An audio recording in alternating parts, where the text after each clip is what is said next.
नमस्कार, मेरे इस यूट्यूब चैनल पर आपका हार्दिक स्वागत है। मैं अमित कुमार मल्ल। प्रत्येक सप्ताह हम एक नई कहानी कथा प्रस्तुत करते हैं जिसे आप सब परिवार सुनते हैं, देखते हैं और पसंद करते हैं तथा एक मॉरल संदेश भी ग्रहण करते हैं। यदि आप अभी तक इस यूट्यूब चैनल पर नए हैं या आपने इस यूट्यूब चैनल को सब्सक्राइब नहीं किया है तो मेरा अनुरोध है कि पहले इस यूट्यूब चैनल को सब्सक्राइब कर लें, बेल आइकन दबाएं और इस वीडियो को अंत तक जरूर देखें। यह भी आवश्यक है कि इस वीडियो को अपने आप दोस्तों और रिश्तेदारों को शेयर करें ताकि यदि उन्हें यह वीडियो पसंद आए तो वो भी इसको सब्सक्राइब कर सकें ताकि उन्हें प्रत्येक सप्ताह एक महत्वपूर्ण और बढ़िया और मॉरल कहानी सुनने और देखने को मिल सके।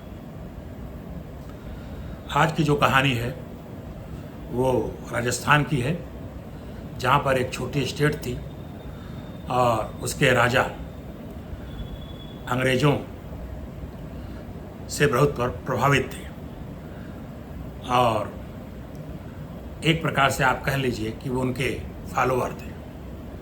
उन्हें यह लगता था कि अंग्रेज सोच विचार, रहन सहन, खान पान सर्वश्रेष्ठ है।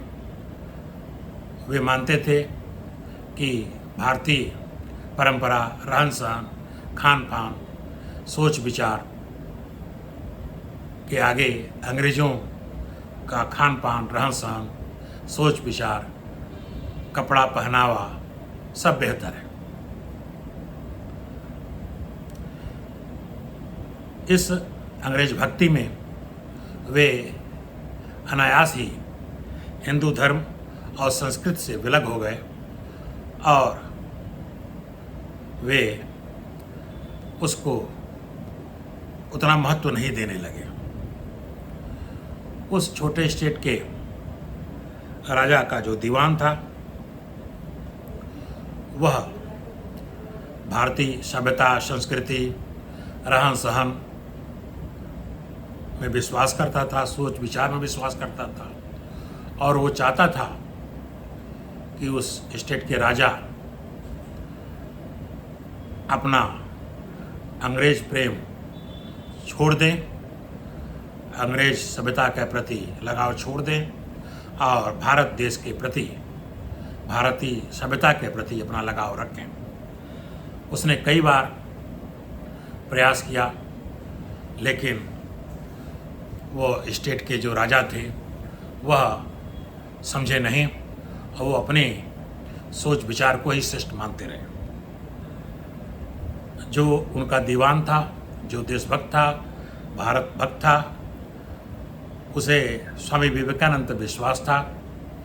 एक बार जब स्वामी विवेकानंद भ्रमण करते हुए वहाँ पहुँचे तो उसने सोचा कि उस स्टेट के राजा को विवेकानंद जी से मिलवाया जाए ताकि जो इनका छद्म सोच विचार है वो इनसे दूर हो सके और वो भारत माता के प्रति लगाव को महसूस कर सकें, भारतीय सभ्यता, संस्कृति, खान पान, रहन सहन के प्रति जागरूक हो सकें।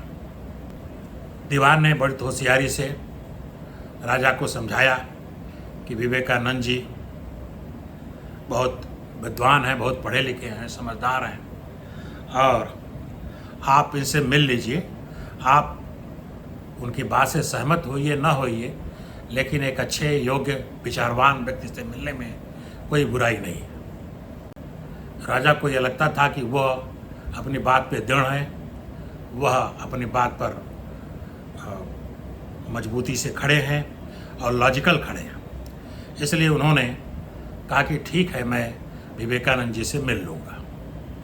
वे सूट बूट पहने और अंग्रेजियत को अपनाते हुए दीवान के साथ स्वामी विवेकानंद जी के पास पहुँचे। उन्होंने पहुँचते ही स्वामी विवेकानंद जी से कहा कि आप इतने पढ़े लिखे हैं, योग्य भी हैं, लेकिन आप अपनी जीविका दूसरों से मांग कर चला रहे हैं, यह उचित नहीं है। आप क्यों नहीं परिश्रम करके अपना जीविकोपार्जन करते हैं। आपको तो नौकरी भी मिल सकती है, आप इतने पढ़े लिखे हैं। स्वामी विवेकानंद जी ने प्रतिप्रश्न किया कि क्या आप अंग्रेजियत का क्यों आप फॉलो करते हैं, जबकि आप जानते हैं कि अंग्रेज़ों ने हमारे देश को गुलाम बना रखा है। उसके बाद से भी आप अंग्रेजियत को सही मानते हैं, उनको फॉलो करते हैं, उनके रहन सहन को अब भी आप फॉलो करते हैं।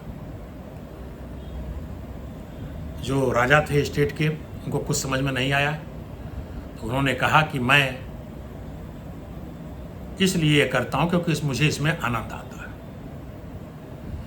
इस पर स्वामी विवेकानंद ने कहा कि मुझे भी इसमें आनंद आता है कि मैं इतना पढ़ा लिखा होने के बाद भी मैं देश की गरीब जनता, उपेक्षित जनता को मैं जगाऊं, उनके कल्याण के लिए कार्य करूं और जो मिल जाए उससे अपना जीविकोपार्जन करते हुए समाज के लिए, देश के लिए मैं अपना जीवन लगा दूं। मुझे ये अच्छा नहीं लगता कि मैं अपनी पढ़ाई लिखाई का उपयोग करके अपने व्यक्तिगत लाभ के लिए, अपने भोजन के निमित्त ही पूरी ज़िंदगी बिता दूं, क्योंकि इस कार्य में, समाज कार्य को करने में, देश कार्य को करने में मुझे बहुत आनंद आता है। यह बात सुनकर उस स्टेट के राजा की आंखें खुल गईं और उन्होंने सोचा कि स्वामी जी सही कह रहे हैं कि भाई उनको इसी में आनंद आता है, लेकिन उन्हें लगा कि एक मैं हूँ जो मैं अपने परिवार और अपने सुख सुविधाओं के ध्यान के लिए अपने सारी शिक्षा, योग्यता और पद का उपयोग कर रहा हूँ, और एक स्वामी विवेकानंद जी हैं जो अपनी सारी शिक्षा, अपनी ज़िंदगी समाज और देश के लिए लगाए हुए हैं, उसके लिए भ्रमण कर रहे हैं, उसके लिए काम कर रहे हैं। इस पर उस स्टेट के महाराज जी को ज्ञान बोध हुआ और वह स्वामी जी से माफ़ी मांगकर फिर उन्होंने कहा कि मैं भी अब भारत माता के लिए, भारत देश के लिए, भारतीय समाज के लिए काम करूंगा, और वो इसमें लग गए। कहानी का संदेश बड़ा स्पष्ट है कि हम चाहे जो करें, लेकिन हम एक सामाजिक प्राणी हैं। हम भारत की समाज, भारतीय देश के लिए कर्तव्य करना हमारा सर्वप्रथम कर्तव्य है।